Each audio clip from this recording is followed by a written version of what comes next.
Hi guys, here we have a nice radical problem that we should solve that. Let's go to solve. Square root of 9 is 3 minus square root of 8 is, we can write 8 4 times 2.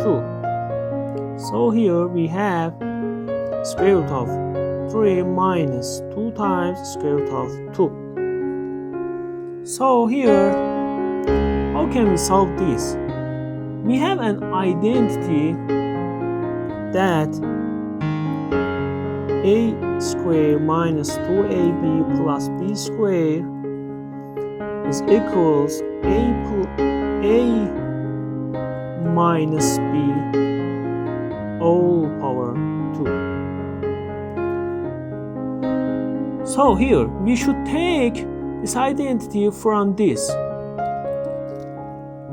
So we can write 3 2 power 1 minus 2 times square root of 2 times radical 1. So our a is square root of 2, b is square root of 1 here.